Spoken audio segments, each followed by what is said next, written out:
On March 3rd, 1931, a baby boy was born to two peasants in the east of the Soviet Union. What nobody could have known was that this infant would grow up to be one of the most important people in the history of nuclear power.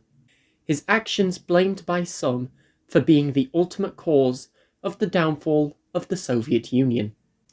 And yet, many of these events attributed to him are false. This video will take the opportunity to trace the life of this man from his birth to his death.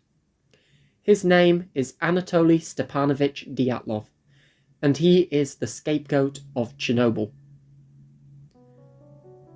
Dyatlov grew up in Atamanovo, a small village on the banks of the Yenisei River near the city of Krasnoyarsk. His father had been rendered an invalid by World War I, and his mother was a housekeeper. Many nights were spent helping his father to light buoys along the Yenisei River, the only job the injured peasant could manage in his later life. At the young age of 14, Dyatlov found himself at an impasse in life. His father had passed away, and at the same time the school in Atamanovo had closed. He opted to leave his home and mother behind, making his way to Norilsk in the Arctic Circle. 4 years at a vocational school led to Dyatlov earning a role as an electrician, while he continued to study at night in the hopes of earning a place in further education. His studies paid off in 1953, when he was offered the opportunity to study at the renowned Moscow Engineering and Physics Institute. His wife, whom he had married some months earlier, had moved to Vladimir, near Moscow, while he lived in student dormitories. 6 years later, he graduated in the field of automation and electronics with honours, once again being sent back to the east, this time to the city of Komsomolsk-on-Amur. The shipbuilding plant Luinsky-Komsomol worked to produce nuclear-powered submarines that would then travel up the Amur River to the Sea of Japan. Dyatlov rose through the ranks of the shipyard, from the senior engineer to the chief of the physics laboratory, and finally to the commissioner of nuclear submarine power plants. A well-paying job that saw him help to install the nuclear reactors themselves into submarines. He could afford to send his family on trips throughout the Soviet Union, though he would not join them as the summer months were used to perform the trials of the submarines themselves. His work and family life came to a head when Dyatlov became involved in a nuclear accident himself. The causes and details are unknown, but Dyatlov was exposed to 100 rem, or 1 sievert, of radiation. Shortly thereafter, his 9-year-old son passed away of a rare form of leukemia. It is unknown if the two events are linked, however, the constant reminder of his loss drove him away from the industrial city. As the construction of Chernobyl Unit 1 neared completion in the summer of 1973, Dyatlov visited Pripyat and the nuclear power plant as part of his summer vacation, hoping to apply for a job in the coming months at Chernobyl's older twin sister, Kursk nuclear power plant. Brekhanov offered Dyatlov the position of deputy head of the reactor shop, based upon his previous experience at Luinsky-Komsomol, as well as recommendation from then chief engineer Vyacheslav Akimfeev. Following the 1982 accident at Unit 1, and the subsequent demotion and resignation of Akimfeev, the now 52 years old Dyatlov found himself vying against the 35-year-old Nikolai Steinberg for the position of deputy chief engineer. Brekhanov wished to select Steinberg for the role. However, it ultimately landed in Dyatlov's hands, as he could call on the numerous workers he had befriended at Luinsky-Komsomol to fill in jobs. Anti-Semitism also played a part in his appointment, as prejudice against Jewish people such as Steinberg ran rife in the Communist Party, and they ultimately forced Brekhanov's hand. Dyatlov's own losses to mistakes with nuclear reactors turned him into a tough man, impatient with the errors of others. And yet, he inspired their respect regardless. He was a person they could look up to for his experience, even though at times they feared him. As he grew older, he gradually began to delegate his tasks to others, such as training of operators before Unit 4 was launched. Dyatlov found himself torn between praise and hatred of the communist system.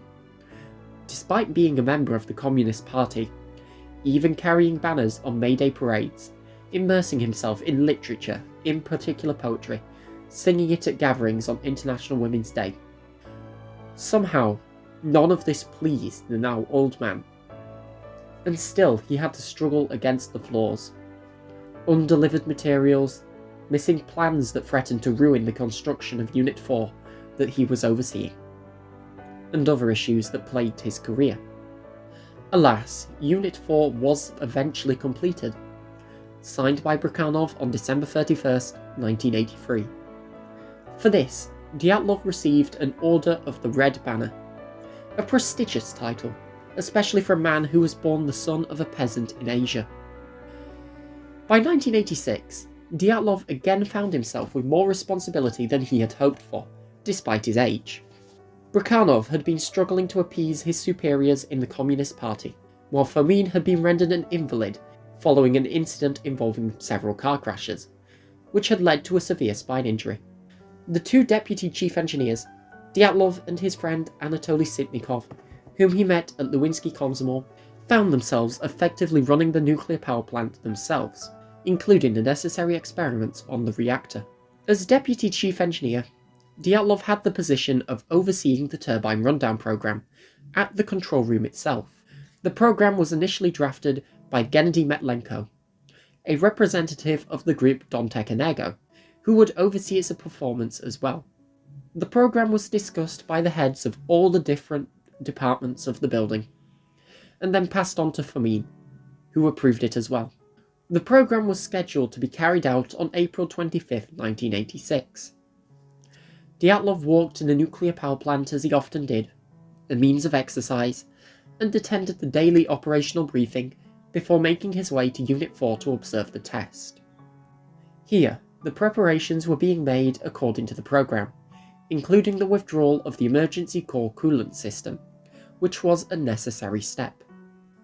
At 2 o'clock that afternoon, the shift supervisor Boris Buranov called the control room and ordered the shutdown of Unit 4 to be delayed, due to an unexpected shutdown of a reactor at the South Ukraine nuclear power plant. Dyatlov conceded, ordered the representatives of Dontek Energo to return to their hotel until the evening, and then also left back for Pripyat, with no reason to remain at the nuclear power plant. By the evening, he received his first call from the next shift on duty, headed by Yuri Tregub, asking him for information. Dyatlov told him not to start the test without him, and refused to answer his questions as it was not a conversation for the telephone. Tregub tried to call again a few hours later, only to find out that Dyatlov had already left. When he arrived at the nuclear power plant, he decided to inspect Unit 3 before making his way to Unit 4, and found an error made that he did not stand, taking his time to reprimand the workers responsible. Typical behaviour for Dyatlov. Once that was finished, he made his way to Unit 4. There, they spoke to Tregub and Alexander Akimov, the shift supervisor for the night shift that would be conducting the test. Dyatlov, hours behind schedule, demanded that Akimov hurry up and complete the test, eventually leaving the control room to inspect numerous areas of Unit 4 that would require maintenance. In 1984, Unit 4 had suffered various defects that saw concrete panels become unstable and fall around the reactor hull, and such areas would need inspecting once more to ensure it didn't happen again. When he returned, Dyatlov saw the senior reactor control engineer Leonid Toptonov alongside Akimov, Tregub, and the two trainee senior reactor control engineers all gathered around the reactor control desk. Akimov approached and explained the power drop, to which Dyatlov nodded. Akimov suggested they raise the power to 200 megawatts instead of the 700 megawatts specified in the program. which he approved as the reactor power had no effect on the test itself. He was then approached by Razim Davletbayev, deputy head of the turbine workshop, who told him the program would have to be aborted if the power was not raised shortly. He calmly told him that power was being raised, and therefore there was nothing to worry about. Dyatlov spent the next few minutes discussing the program with Gennady Metlenko and others, summoning more and more people to the control room to observe the test, including Valery Perevozchenko. When they were ready to begin, Dyatlov joined others in watching the results unfold at the desks, stood between Toptonov and Stolyachuk. He missed the conversation between Akimov and Toptonov, but saw Toptonov press the AZ5 button at 1:23:39. 1 second later, the command was registered, and then the power surge began. All alarms in lateral ionization chambers were triggered, and then several explosions occurred. His initial assumption was that the deaerators, located above the control room, had ruptured, and the room was about to flood with boiling water. He ordered everyone to the reserve control room, but countered the order seconds later when this didn't happen. Dyatlov made his way to the reactor desk, seeing that the control rods had failed to descend. At once, he sent Proskuryakov and Kudryavtsev to the reactor hall to manually lower the control rods. A second later, he realised that their mission would be futile. They wouldn't be able to lower the control rods by hand, and he ran back out into the corridor to call them, but they had disappeared out of sight in the cloud of steam and smoke that was flooding the building. Then a turbine hall worker, Vyacheslav Brajnik, reported a fire in the turbine hall and ran back to assist. Dyatlov, among others, followed. This is what Dyatlov described seeing. There was a picture worthy of the great Dante's pen. Part of the hall's roof had collapsed. How much? I don't know. 300 to 400 square meters.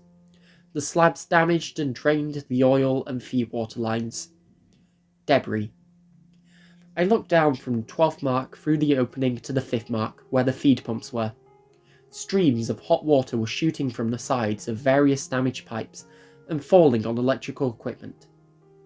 Steam was all around. Also, the sound of sharp pops and clicks from short circuits were going off.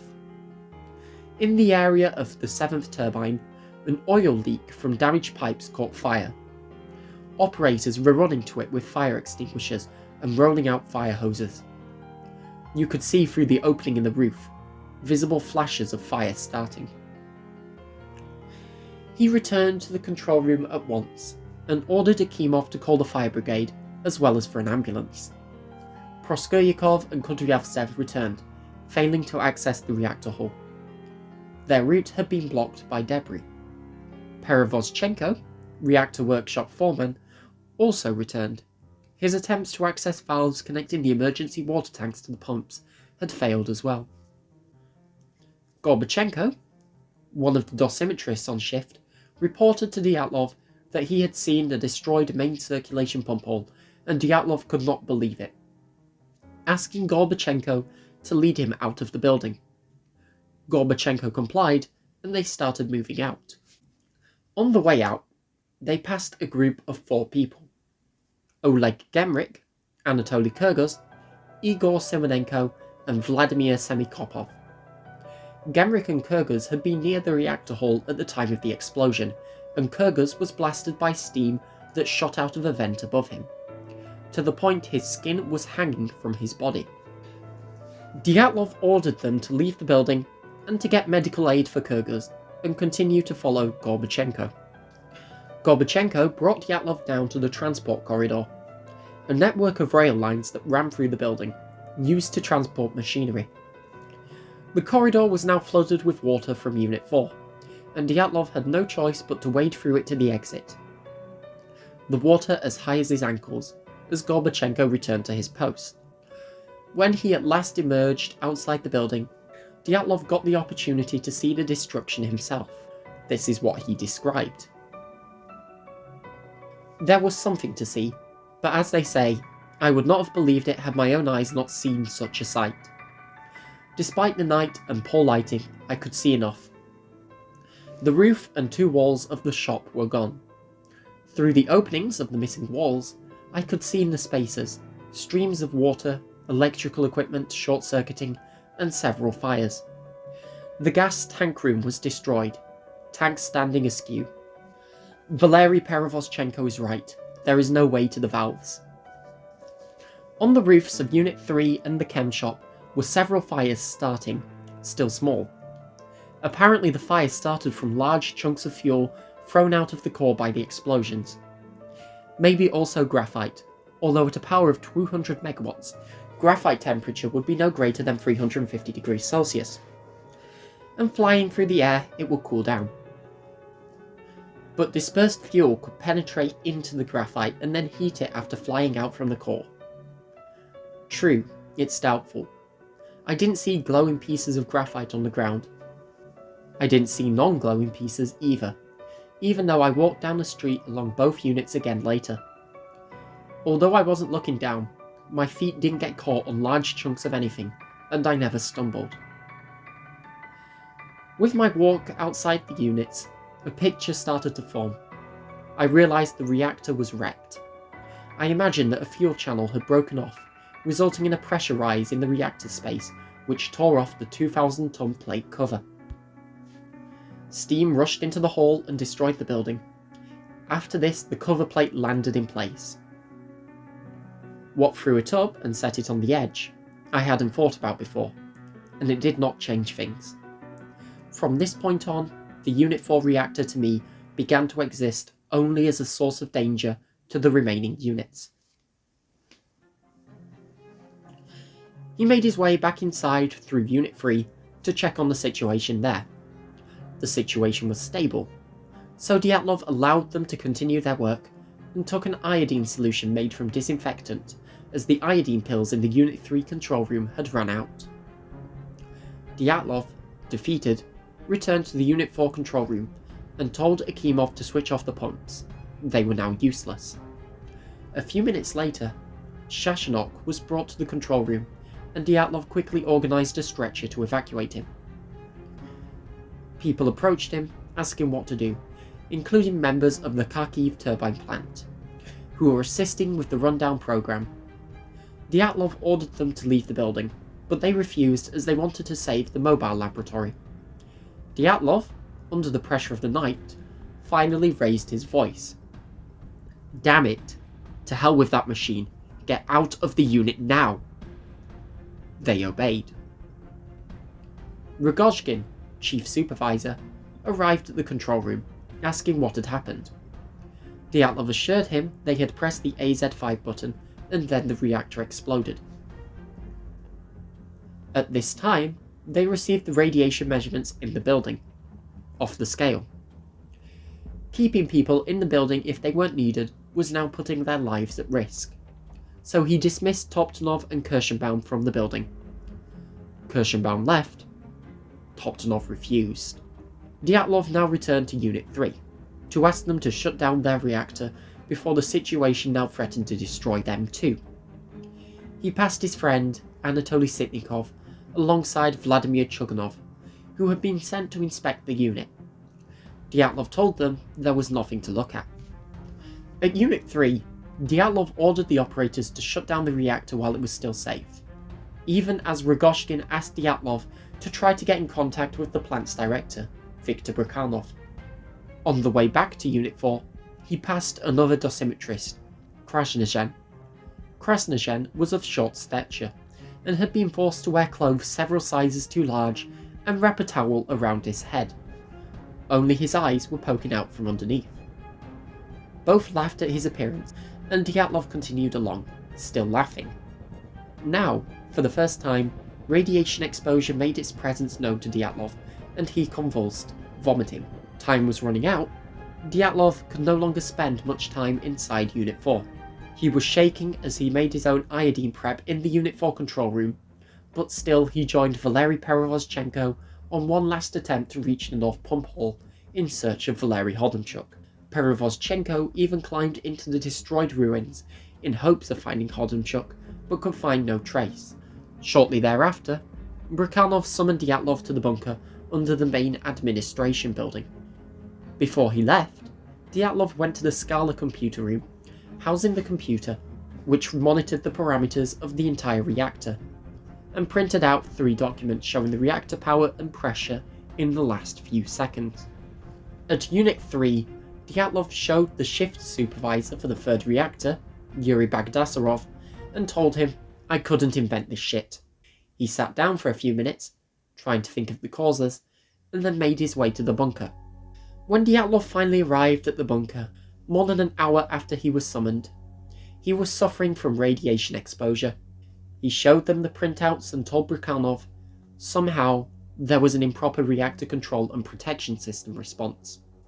A colonel came forward and asked Brukhanov the damage he should report in his report to the authorities. Dyatlov told him to write that the reactor was destroyed, but was ignored.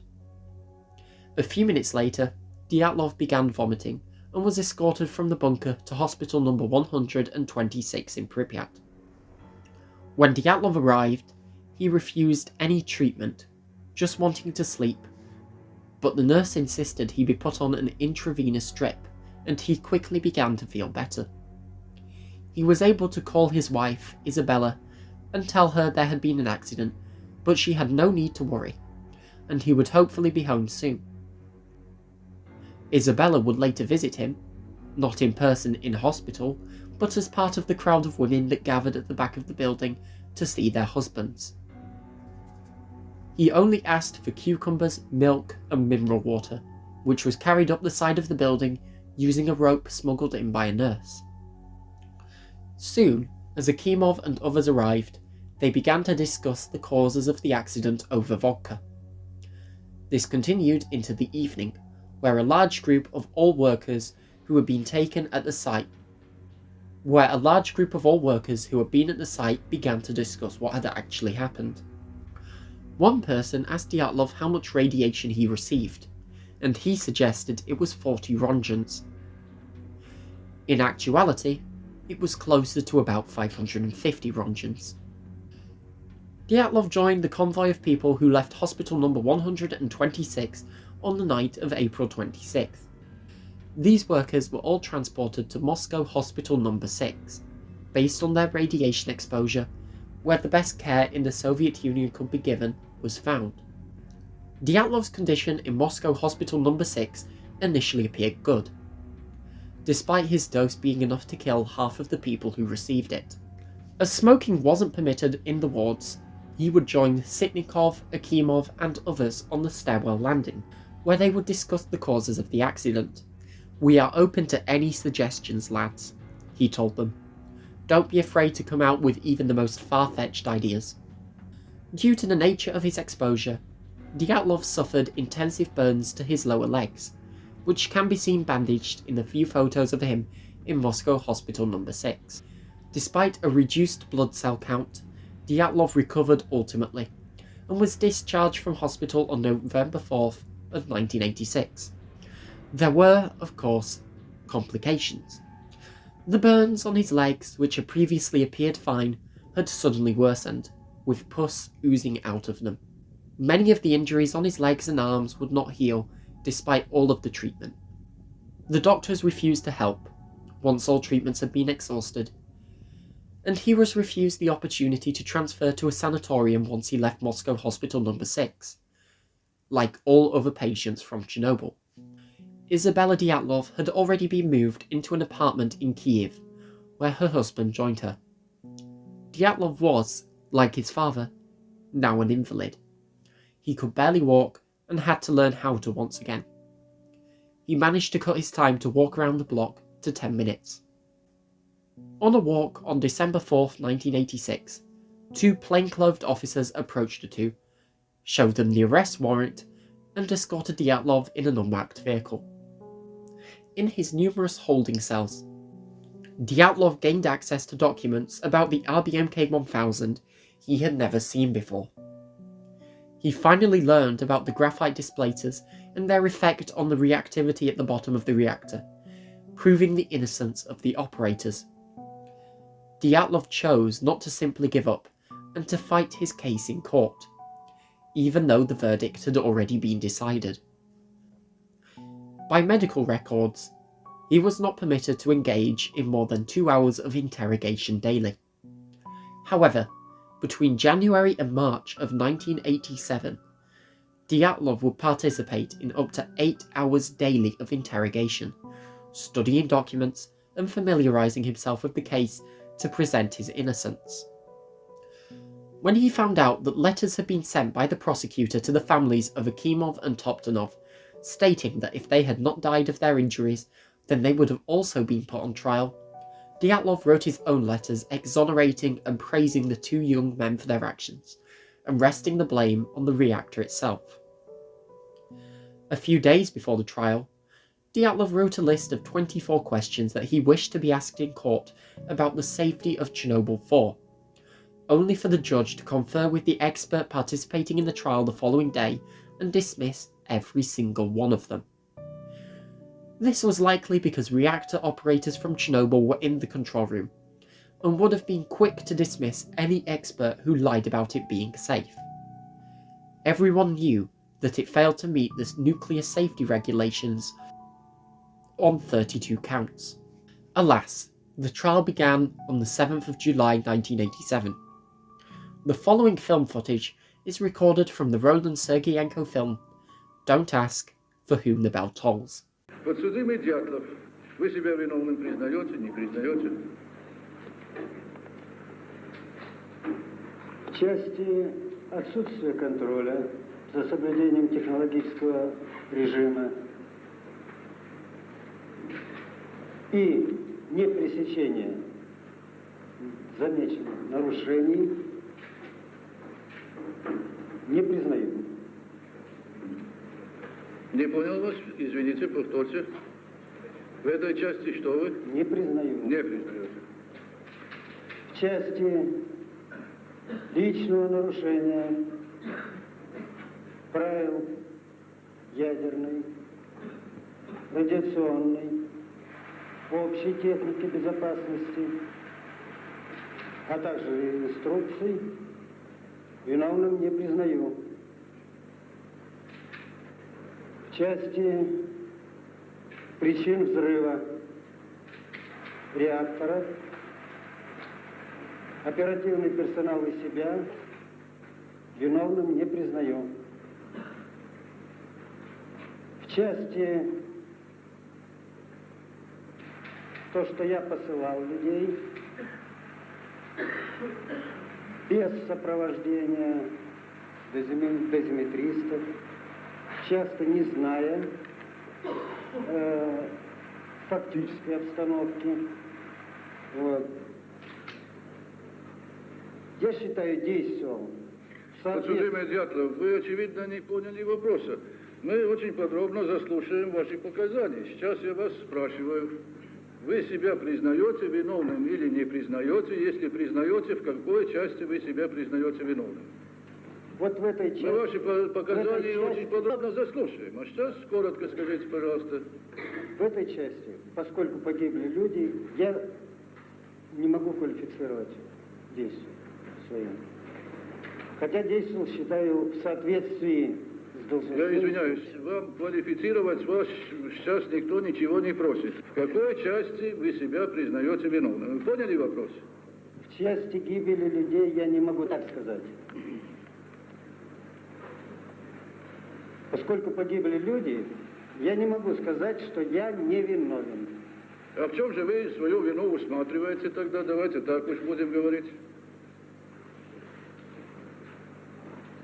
В гибели людей. В соответствии, конечно, с инструкцией необходимо, надо было знать радиационную обстановку. Ясно. Спасибо. Садитесь. In court, Dyatlov struggled against a judge already decided on his guilt. When people attempted to make positive remarks about him, the judge would cut them off and threaten the jobs of their families and friends. Whenever information emerged that showed the design flaws of the reactor, it was ignored, and questions were directed elsewhere instead. On July 29th, 1987. Dyatlov was found guilty of gross negligence in relation to the Chernobyl disaster and sentenced to 10 years hard labour. Of course, this was impossible for Dyatlov, who could no longer walk. So he spent much of his time in a cell or in the courtyard, trapped. For the first few days, he found himself broken. It took a visit from his wife one day to finally bring him to his senses and convince him to continue his research. Through numerous letters written to the outsiders, first to the General Secretary of the Soviet Union, Mikhail Gorbachev, but also to the director of the International Atomic Energy Agency, Dyatlov tried to protest his imprisonment as his health continued to slip away. Still, he continued his research, as his wife tried to plead his release. Finally, Dyatlov was released from prison on the grounds of ill health. Taking his prisoner shirt, cap, and the few belongings he had with him, he was collected at 4 p.m. on Monday the 1st of October 1990, waving goodbye to the prisoners whom he had befriended. Upon his release, Dyatlov had the opportunity to read new reports released that partially exonerated him and the other operators, but also many that did not. He wrote further letters to the authors of INSAG 1, the report presented in Vienna in 1986, explaining how Legasov had deceived them and then writing a point-by-point deconstruction of their mistakes. He also discovered Grigory Medvedev's book, The Truth About Chernobyl, which he considered a hit piece against him. Many errors were written, which Dyatlov was quick to point out in his own book that he self-published, titled How It Was, and included testimony from further operators on the shift. One of the significant claims is that Dyatlov forced Toptonov and Akimov to raise the power, to which they protested. This can be refuted by testimony from the people in the control room. From Yuri Tregub, when asked by Dyatlov if he forced Toptonov to raise the power. Up to the accident, there were no conversations in a raised voice with individuals of the operating staff, and no dissatisfaction expressed with the power drop.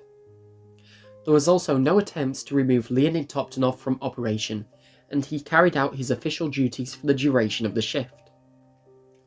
After the drop in power, the automatic regulator was switched on, and per the command of the unit shift supervisor Alexander Akimov, who I believe was in agreement with you and the station shift supervisor, the increase to 200 megawatts was commenced. I did not notice anything that could be interpreted as disagreement over the increase in power. From Sergei Gazin, when asked the same question by Dyatlov.